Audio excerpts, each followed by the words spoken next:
The suspect this surveillance video shows being beaten by Alameda County Sheriff's deputies back in November in San Francisco has taken his first step towards filing a federal civil rights lawsuit. This is not only excessive force, but it's brutality. The claim also alleges other deputies failed to intervene to stop the excessive force.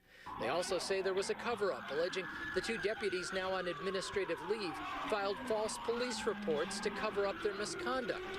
Finally, they allege a third deputy, just placed on leave, tried to bribe witnesses of the beating with cash and a gold necklace stolen from Petrov. Our policies don't include excessive beating. They don't include taking jewelry. They don't include bribing witnesses. Thank goodness, Dr. Drew, this was caught on tape, because if it was not on tape, it would be another he said, she said, and who knows what would have happened. And when you have officers falsifying police reports, bribing witnesses, I mean, yeah, he's going to prevail in this lawsuit, and, you know, they should criminally charge these officers. That's assault and battery. Randy, the physiological things that take place to a police officer in a pursuit are exactly the same. They're called an adrenaline dump. It's called adrenal stress. It's called the combat stress, and it's identical to what takes place to a soldier in combat. So there are other issues at work here. That being said, what took place, especially as far as some of the other factors that happened afterwards, the bribery, the misconduct. What about that? This is something that simply cannot be tolerated. Okay. I think this guy has mental health issues. The suspect's mother says he does. It fits, you know, with what I'm seeing here. Probably his previous felonies were related to drug offenses, and his God knows what kind of mental illness he has.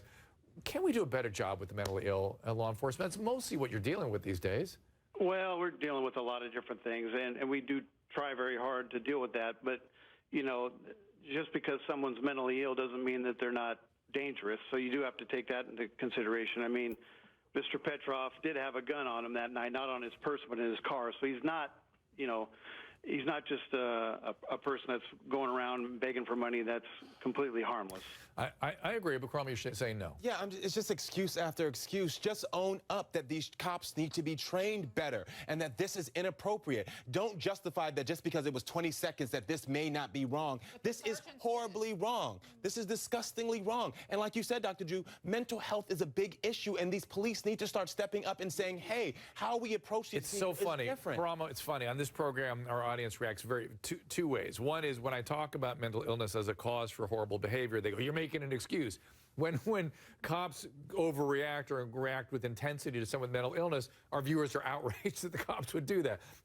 Listen, we got to bring it all together and go, look, we have horrible mental illness treatment in this country. The mentally ill are unmanaged. They're not getting access to care. They're ending up on the streets. They're ending up in the system, and law enforcement is having to deal with them. Law enforcement would rather not deal with them, but they are dealing with them. And so Cromwell is right. We need to do a much better job of training people, law enforcement, on how to manage it. It's a different population. They respond to different, what shall we say, interventions than a true criminal.